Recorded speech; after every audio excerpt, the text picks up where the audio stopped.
আমি কলা গাছ না গেড়ে কলা খাওয়ার আশা করাটা যেভাবে নিরেট বোকামি, ওইভাবেই আমল না করে শুধু জান্নাতের আশা করাটা একদম বোকামি। তা আমরা ফিরে আসতে চাই নাকি বলেন? না আসবেন না? ফিরে আসবেন না? হ্যাঁ, ইনশাআল্লাহ আমরা ফিরে আসতে চাই। আজকের আলোচনা আমরা ফিরে আসবো আস্তাগফিরুল্লাহর ফজিলত। গুনাহ হয়েছে, গুনাহ থেকে ফিরে আসার ফজিলত আরবিতে বলা হয় ইস্তেগফার। আরবিতে কি বলা হয়? আপনারা মুখস্থ আছেন এটা? কিছু কিছু শব্দ আছে বাংলার চাইতে আরবি ভালো বোঝে, তাই না?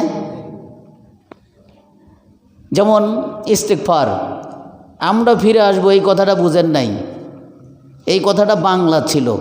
এই কথাটা কি ছিল? বাংলা ছিল। যেই বলছি ইস্তেগফার, হ্যাঁ হ্যাঁ এটা বুঝাইছে আমরা আত্মসমর্পণকারী, আল্লাহ তাআলার কাছে আমার সমস্ত কিছু বিকিয়ে দিলাম, এর নাম হলো আত্মসমর্পণকারী। এটা বুঝি নাই। হ্যাঁ, এই ভাষাটা সহজ করে আরবি বুঝি, আমরা মুসলমান। সহজে বোঝেন নাই? মানে আমরা মুসলমান, মুসলমান শব্দের অর্থ হলো আমি আল্লাহ তাআলার কাছে আত্মসমর্পণ করলাম, আল্লাহ তাআলার কাছে আমার সব কিছু বিকিয়ে দিলাম, আমার নিজের অস্তিত্ব কিচ্ছু নাই। আল্লাহ আমাকে যেভাবে হুকুম করেন সেই হুকুমে গোলামি করব, এর নাম হলো মুসলমান।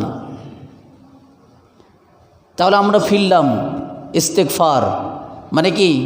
আল্লাহ তাআলার কাছে আমরা ফিরে আসলাম, ক্ষমা চাই, আমাদের কৃত ভুলের শাস্তি আল্লাহ যেন আমাদেরকে না দেন, এই জন্য নিজের ভুল স্বীকার করে আল্লাহ তাআলার দরবারে ফিরে আসার নাম হলো আস্তাগফিরুল্লাহ ওয়া আতুবু ইলাইহি। আল্লাহ তাআলার কাছে আমরা ক্ষমা প্রার্থনা করছি এবং তার কাছে ফিরে আসছি। এই কথা যে ব্যক্তি বলতে পারে, আল্লাহ তাআলা তার জন্য অবশ্যই অবশ্যই ক্ষমার হাতকে সম্প্রসারিত করবেন। চমৎকার কথা নবী বলেছেন।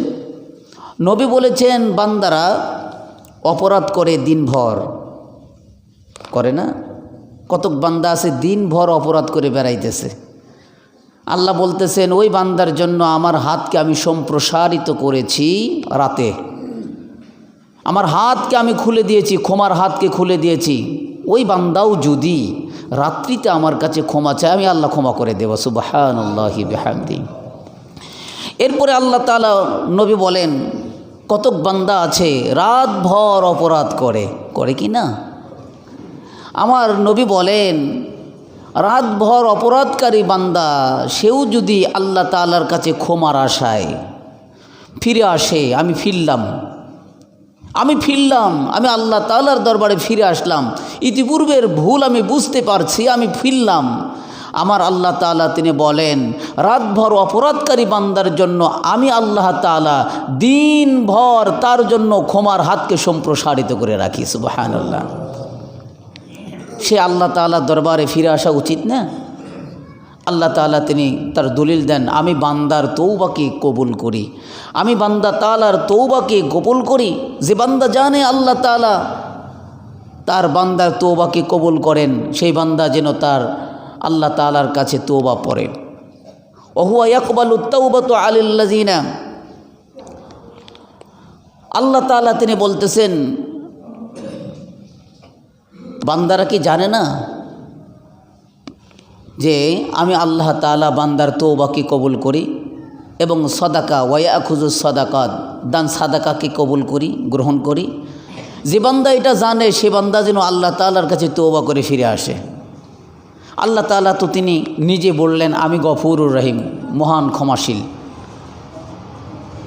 তিনি দলিল দেন সূরা নূহ 10 নম্বর আয়াতে বলেন, হে নবী আপনি বলেন ফাকুলতু আস্তাগফিরু রাব্বাকুম, আপনি বলে দেন, এই উম্মতকে জানায়া দেন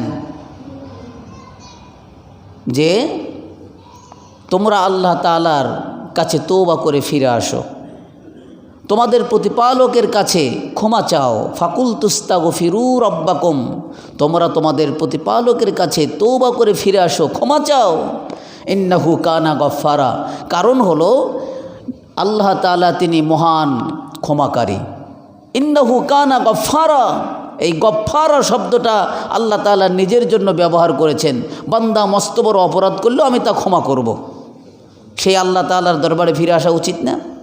আমাদের ভুলের বিষয়টা বুঝে তারপরে ফিরে আসতে হবে। আজকে ফিরলেন, কালকে আবার করলেন, আবার করলেন, আবার করলেন, আল্লাহ তাআলার সাথে ঠাট্টা করলেন, এই বান্দাকে আল্লাহ তাআলা শুধু মাফ করেন না। তাছাড়া যে বান্দা খালেস দিলে আল্লাহ তাআলার দরবারে ফিরে আসে, আল্লাহ তাআলা ওই বান্দাকে ক্ষমা করে দেন। সুবহানাল্লাহ ওয়া বিহামদিহি। শুধু তাই নয়, আল্লাহ তাআলার দরবারে কেউ যদি ফিরে আসে, আল্লাহ তাআলা তিনি বলতেছেন তার জন্য আমার পক্ষ থেকে পুরস্কার দেওয়া হবে, পুরস্কৃত করা হবে। কি? সূরা নূহ 11 নম্বর আয়াত এবং 12 নম্বর আয়াতে আল্লাহ তাআলা তিনি বলেন, আপনারা বাড়িতে এগুলো মিলাবেন, তাহলে হুজুরের কথার সাথে বাড়িতে যখন আপনি কোরআন খুলে দেখবেন যে হুজুর বলেছে সূরা নূহ 10 নম্বর আয়াত, হুজুর বলেছে সূরা নূহ 11 নম্বর এবং 12 নম্বর আয়াত বলেছে, আপনারা যখন স্বচক্ষে দেখবেন একই না আরও দ্বিগুণ হবে, নাকি বলেন? বাড়বে না? যে হুজুরের কথার সাথে সত্যতা আছে। আল্লাহ তাআলা তিনি বলছেন যারা ক্ষমা চায় আল্লাহ তাআলার দরবারে, আমি তাদেরকে ক্ষমা করে দিই, এবং শুধু তাই নয়, ক্ষমা করার সাথে সাথে তাদেরকে আমার পক্ষ থেকে পুরস্কৃত করি। সুবহানাল্লাহি ওয়া বিহামদিহি। কি পুরস্কার দেন? আমাদের সমস্যা নাই এরকম বান্দারা আমরা কি আসি? সমস্যা ছাড়া মানুষ এই দুনিয়াতে আছে? মহিপুর নতুন পাড়া মসজিদের মুসল্লিদের সমস্যা মনে হয় কম আছে নাকি? না সকলেরই বেশি আছে? মানুষ যে তার সমস্যা আছেই আছে, তার চিন্তা, টেনশন, দুশ্চিন্তা এগুলো আছেই আছে। মানুষ যে তার কিছু না কিছু অভাব আছেই, দুনিয়াতে সে পরিপূর্ণ নয়। আল্লাহ তাআলা তিনি বলতেছেন 1 নম্বর পুরস্কার আল্লাহ তাআলার পক্ষ থেকে দেওয়া হবে। বান্দা যদি ইস্তেগফার পড়ে, বান্দা যদি নিয়মিত ইস্তেগফার পড়ে, আস্তাগফিরুল্লাহ, দেখি বলেন তো আমার সাথে, আস্তাগফিরুল্লাহ, আস্তাগফিরুল্লাহ, এইটুকু আস্তাগফিরুল্লাহ, আস্তাগফিরুল্লাহ। এটা সহজ তাসবিহ। আল্লাহর নবী সাল্লাল্লাহু আলাইহি সাল্লাম এতটুকুও শিক্ষা দিয়েছেন। আর একটা শিক্ষা দিয়েছেন, আস্তাগফিরুল্লাহাল আযীম, আস্তাগফিরুল্লাহাল আজিম, এটাও শিক্ষা দিয়েছেন। আর একটা শিক্ষা দিয়েছেন, আস্তাগফিরুল্লাহ, বলেন, হাল্লাযী লা ইলাহা ইল্লা হুয়াল হাইয়ুল কাইয়্যুম ওয়া আতুবু ইলাইহি। এইটুকু আল্লাহর নবী সাল্লাল্লাহু আলাইহি সাল্লাম শিক্ষা দিয়েছেন। নবী করিম সাল্লাল্লাহু আলাইহি সাল্লাম বললেন যে ইস্তিগফার যে ব্যক্তি নিয়মিত পাঠ করবে, 1 নম্বর পুরস্কার আল্লাহ তাআলার পক্ষ থেকে দেওয়া হবে, সেটা হলো আকাশ থেকে মুষলধারে বৃষ্টি দেওয়া হবে। সুবহানাল্লাহ। আপনারা বলতে পারেন যে বৃষ্টির সাথে আমাদের কিসের সম্পর্ক? বৃষ্টি তো আল্লাহ তাআলার কারিশমা, নাকি? কোনো ব্যক্তি ইচ্ছা করলে কি বৃষ্টি আনতে পারে? পারে না? পারে। ইচ্ছা করলে বৃষ্টি আনতে পারবে। নবী বলছেন, আল্লাহ তাআলা বলছেন, বেশি বেশি ইস্তেগফার পড়লে আল্লাহ তাআলার পক্ষ থেকে বৃষ্টি দেওয়া হবে। তাহলে কি আপনি বেশি বেশি ইস্তেগফার পড়লে বৃষ্টি হবে না? আল্লাহ তো সূরা নূহে 11 নম্বর আয়াতে বলছেন, বেশি বেশি ইস্তেগফার পড়লে আল্লাহ তাআলার পক্ষ থেকে বৃষ্টি নাজিল করা হবে। কিন্তু বৃষ্টির সাথে মানুষের কিসের সম্পর্ক? বৃষ্টির সাথে মানুষের রিজিকের সম্পর্ক। সুবহানাল্লাহ বলেন। কিছু তত্ত্ববহুল আলোচনা শোনেন।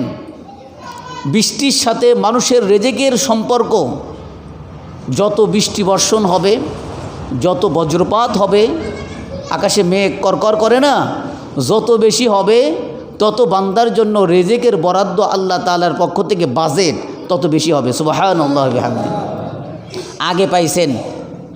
আগে পাইছেন ডিসিমালে কয় মন, এখন কিন্তু ডিসিমালে কত মন, 1 বিঘায় কত মন, এগুলো কিন্তু আসলে হিসাব সুমারি আগে বুঝে আসতো না। 5 বিঘা সম্পত্তির মালিক ভাত পায় নাই আগে। মিথ্যা কথা বললাম? আমার দেখা জিনিস। কিন্তু এখন 1 বিঘা আলাই সারা বছর খায়। সুবহানাল্লাহি বিহামদি। এই ফলন দেয় কে? ফসল উৎপাদনে বৃদ্ধি করেন কে? আল্লাহ তাআলা। আল্লাহ তাআলা তাই বললেন যে বেশি বেশি ইস্তেগফার পড়বে, আমার পক্ষ থেকে বৃষ্টি দেওয়া হবে, আর বৃষ্টির মাধ্যমে আল্লাহ তাআলা রেজেক বর্ধন করেন। কারো যদি রেজেকের কমতি থাকে, সম্পদের কমতি থাকে, ইস্তেগফার নিয়মিত পাঠ করলে সম্পদ বাড়বে। সুবহানাল্লাহ বিহামদি বলেন। আল্লাহ তাআলা তিনি বলছেন ইরসিলিস সামা আলাইকুম বিদরারা, ইস্তেগফারের ফজিলত এমন হবে আমি আকাশ থেকে তাদের জন্য মুষলধারে বৃষ্টি নাজিল করব।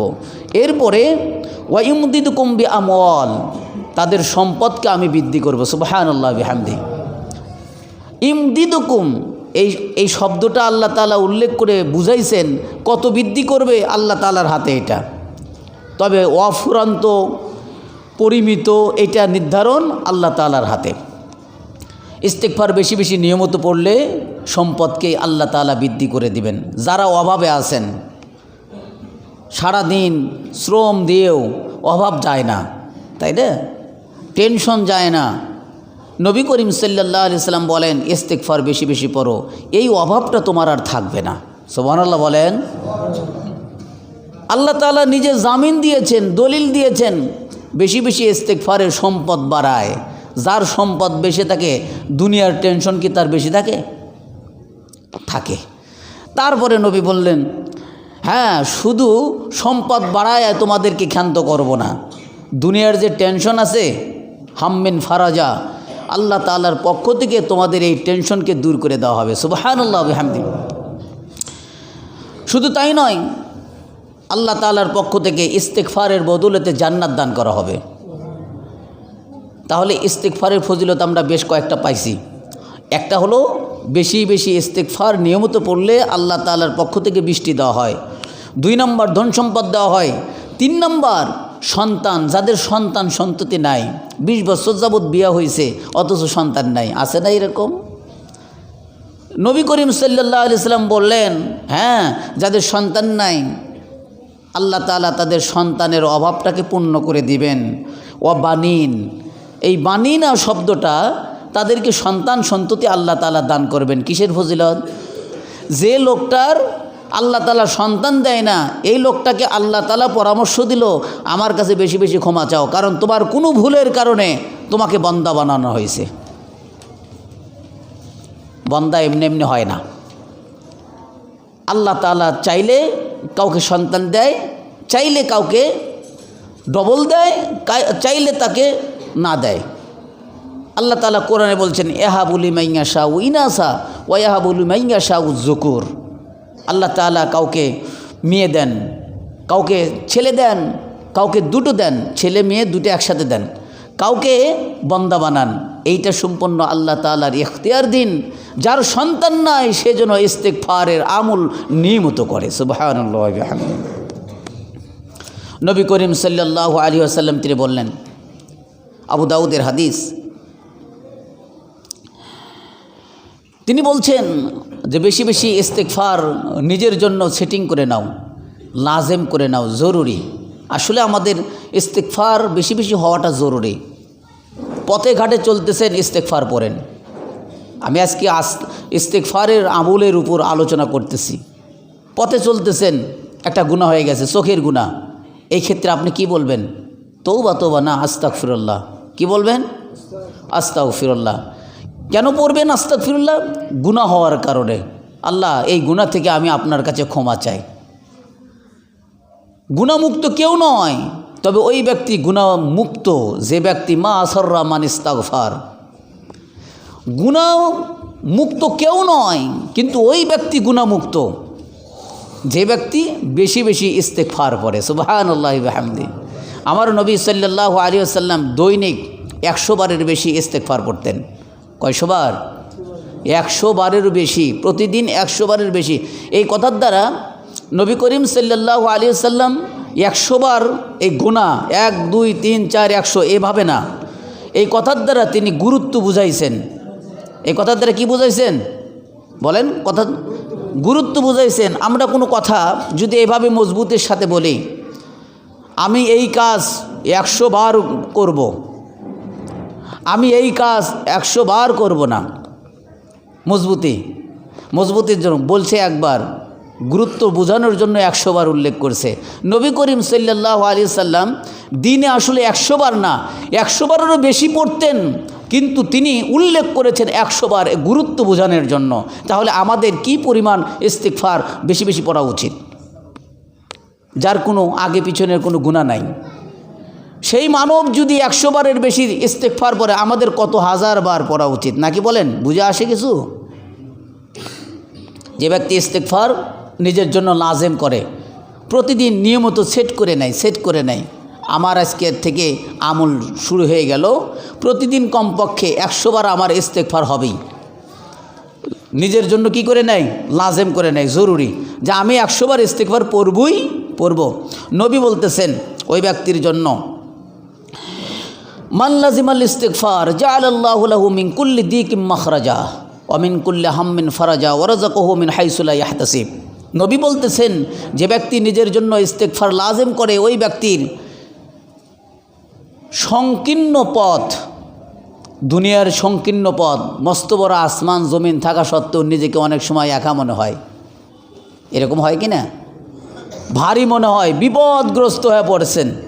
এত বড় জমিন হওয়া সত্ত্বেও, আসমান জমিন হওয়া সত্ত্বেও সংকীর্ণ মনে হয়। এই দুনিয়ার বিপদ আপদ আল্লাহ তাআলা আপনার থেকে দূর করে দিবেন, সুবহানাল্লাহ বিহামদিহি। এরপরে দুনিয়াতে টেনশন মুক্ত কেউ নয়, সবাই টেনশন। আপনারা অনেকে মনে করেন যে যার কোটি কোটি টাকা আছে তার মনে টেনশন নাই, তারই টেনশন বেশি। তার টেনশন কি বলেন? বেশি। নবী বলতেছেন, ইস্তিগফারের আমলের ফজিলতে এই টেনশনটা আল্লাহ তাআলার পক্ষ থেকে দূর করে দেওয়া হবে।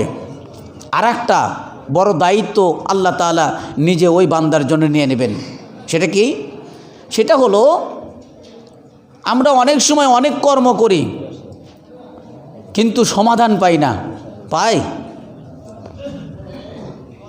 অনেক কাজ করি, বরকত পাই না। আছে না এরকম? দিনে মানে মাসে 1 লক্ষ টাকার বেশি ইনকাম করে, অথচ মাস শেষে যায় বরকত নাই। মাস শেষে কি বরকত নাই। আবার অনেকে আছে অল্প উপার্জন করে, কিন্তু মাস শেষে দেখা যায় খুব সুন্দর বরকত আছে। অর্থাৎ আপনার 1 লক্ষ টাকা প্রতি মাসে কামাই করছেন, ঠিক করছেন, কিন্তু এমন একটা অসুখ আল্লাহ তাআলা দিছে 1.5 লক্ষ টাকা লাগবে। তাহলে বলেন তো, আপনার 1 লক্ষ টাকা কি গুণ করছে? গুণে আইছে? আপনার 1 লক্ষ টাকা তো আপনাকে ফজিলত দেয় নাই। আপনি কাজ করছেন 10,000 টাকার, কিন্তু আপনার সংসারে কোনো অসুখ নাই। ওই 10,000 টাকা আপনার কি বরকত দিল কি দিল না? আল্লাহ দিছে, দিছে। এইভাবেই আল্লাহ তাআলা ইস্তিগফারের ফজিলতে যত বেশি বেশি ইস্তিগফার পড়বেন, তত বেশি বেশি আল্লাহ তাআলার পক্ষ থেকে আপনাকে বরকত দেওয়া হবে। শুধু তাই নয়, এমন এমন জায়গা থেকে রিজিকের ব্যবস্থা করা হবে, আপনি নিজে ধারণাও করতে পারবেন না। আল্লাহ নিজে জিম্মাদারি নেন। এই জন্য নিজের জন্য ইস্তিগফার লাজিম করে নেওয়া। বান্দাকে আল্লাহ তাআলা আসলে শাস্তি দিতে চান না। 2টা কারণ যদি না থাকতো, বান্দাকে শাস্তি দিয়ে দিতেন। বান্দা যে পরিমাণ অপরাধ করে, এই অপরাধের কারণে আল্লাহ তাআলা তাকে শাস্তি দিতেন, কিন্তু 2 কারণে বান্দাকে শাস্তি দেয় না। কয় কারণ দেখি বলেন তো? মনে রাখেন, এগুলো মনে রাখার মতন কথা। আল্লাহ তাআলা তিনি সূরা আনফালে বলেন, 33 নম্বর আয়াতে বলেন, হে নবী, ওমা কান আল্লাহ এমনই হতে পারেনি না। মানে আল্লাহ তাআলা বলতেছেন, এই তোমাদের আল্লাহর প্রতি কেমন ধারণা? আল্লাহ কিন্তু এমন হতেই পারে না। কি? লিউআযযিবাহুম ওয়া আনতা ফীহিম। হে নবী, আপনি আপনার উম্মতের মধ্যে থাকবেন, আপনি এই জমিনে থাকবেন, আর আল্লাহ তাআলা উপর থেকে গজব দিয়ে আযাব দিয়ে শেষ করবে, তা হতে পারে না। এটা হতেই পারে না, কোনো অবস্থাতেই হতে পারে না। নবী থাকবে দুনিয়ায়, আর আল্লাহ তাআলা আযাব দিবেন, এই দুনিয়া ধ্বংস করে দিবেন, এটা কখনই হতে পারে না। নবী আল্লাহ তাআলা এটাকে গ্যারান্টি দিলেন। কি দিলেন? গ্যারান্টি দিয়ে দিলেন, নবী থাকা অবস্থায় আমি আর শাস্তি দেবই না। সুবহানাল্লাহ বলেন না? আচ্ছা বলেন তো, নবী কি আমাদের মাঝে আছে? তাহলে তো শাস্তি আসতে পারে। নবী নাই, তাহলে তো শাস্তি আসতে পারে, ঠিক না? এরপরে আল্লাহ তাআলা বলছেন, না দেখেন, ওমা কান আল্লাহ, আল্লাহ কখনো এরকম হতেই পারে না। না, আল্লাহ এমনই না, আল্লাহ এমন হতেই পারে না। কি মুআযযিবাহুম ওয়া হুম ইস্তাগফিরুন, বান্দা আমার এই বান্দারা আস্তাগফিরুল্লাহ পড়বে, আস্তাগফিরুল্লাহ পড়বে, আস্তাগফিরুল্লাহ পড়বে, আর এই আস্তাগফিরুল্লাহ পড়া অবস্থায় আমি আল্লাহ তাদেরকে শাস্তি দেবো, এটা হতেই পারে না। সুবহানাল্লাহ বিহামদি বলেন। আল্লাহ কত বড় সমাধান আমাদের জন্য করেছেন, কত বড় করম করেছেন, কত বড় রহম করেছেন। আল্লাহ তাআলা আমাকে মাফ করে দিবেন, আমাকে ক্ষমা করে দেবেন কোন অবস্থায়? আমরা বান্দা যদি আস্তাগফিরুল্লাহ আস্তাগফিরুল্লাহ আস্তাগফিরুল্লাহ বেশি বেশি পড়ি, আল্লাহ তাআলার পক্ষ থেকে ওই বান্দাকে কখনোই শাস্তি দেওয়া হবে না। আল্লাহ তিনি গফুরুর রহিম, আল্লাহ তিনি রহমানুর রহিম। সে আস্তাগফিরুল্লাহ যারা ভুলে যায়, আল্লাহর রহমত থেকে সে বঞ্চিত। নাউযুবিল্লাহ বলেন। যারা আস্তাগফিরুল্লাহ ভুলে যায় তারাই আল্লাহর রহমত থেকে বঞ্চিত। যারা আস্তাগফিরুল্লাহ ভোলে না, সর্বদা আস্তাগফিরুল্লাহর অবস্থায় থাকে, আল্লাহ তাআলার পক্ষ থেকে তাকেই সাহায্য করা হয়, তাকেই মদত করা হয়, তাকেই রহম করা হয়, তাকেই করম করা হয়। তাকে আল্লাহ তাআলা কখনোই শাস্তি দিতে চান না। যে বান্দাকে আল্লাহ তাআলা শাস্তি দিতে চান, যে বান্দাকে আল্লাহ তাআলা শাস্তি দিতে চান, ওই বান্দার থেকে আস্তাগফিরুল্লাহ ভুলে আনেন। নাউযুবিল্লাহ বলেন। আমি আবার বলছি কথাটা হৃদয় সঙ্গম হওয়ার জন্য। যে বান্দাকে আল্লাহ তাআলা শাস্তি দিতে চান, ওই বান্দার থেকে আল্লাহ তাআলা আস্তাগফিরুল্লাহ ভুলায় আনেন, ফলে আল্লাহ তাআলা তাকে শাস্তি দেন। যতক্ষণ কোনো বান্দা আস্তাগফিরুল্লাহর অবস্থায় থাকে, ওই বান্দাকে আল্লাহ তাআলা কোনো অবস্থায় শাস্তি দিতে চানই না। সুবহানাল্লাহি বিহামদি।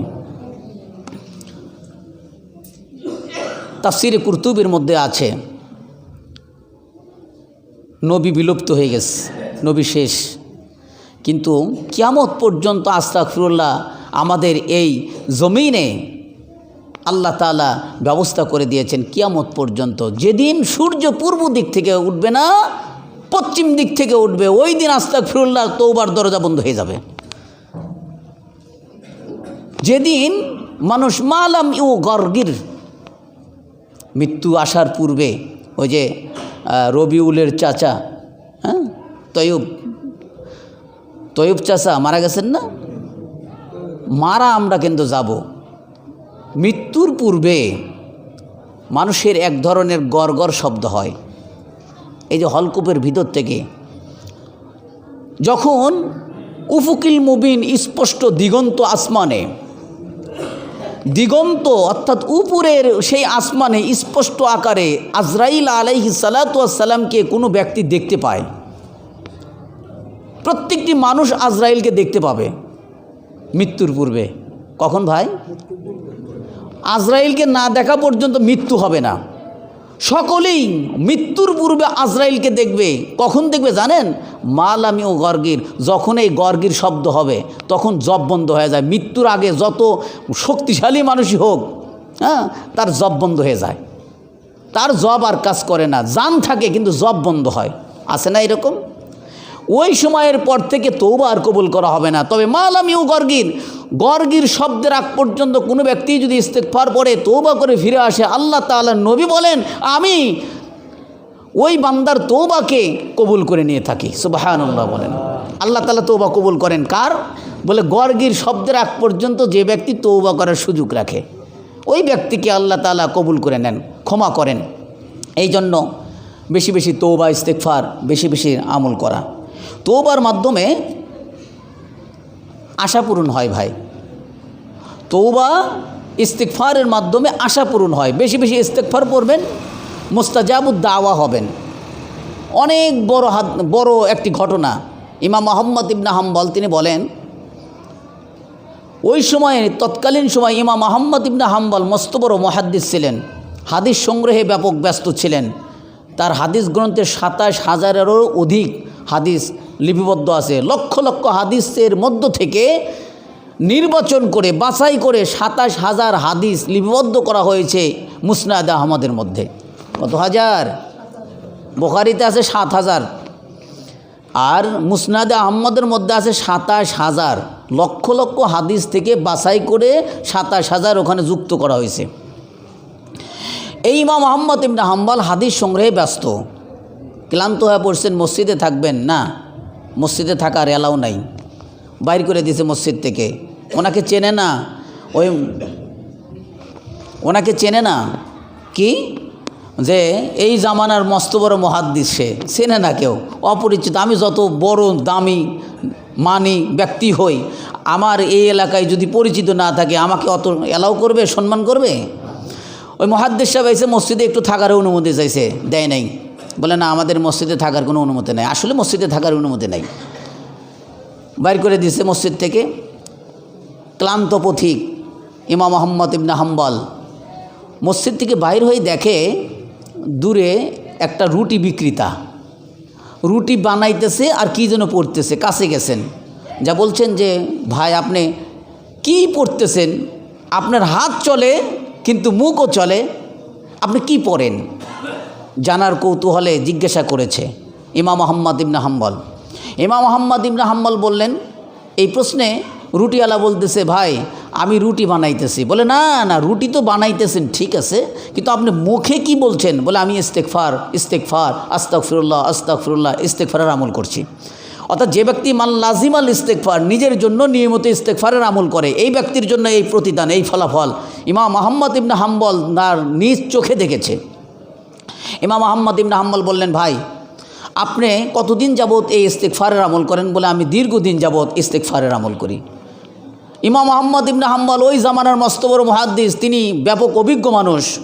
বললেন, ভাই আপনি যদি দীর্ঘদিন যাবত ইস্তেগফারের আমল করে থাকেন তাহলে অবশ্যই অবশ্যই আপনি মুস্তাজাবুদ দাওয়া, আপনি যে দোয়া করেন আল্লাহ তাআলা তা কবুল করেন।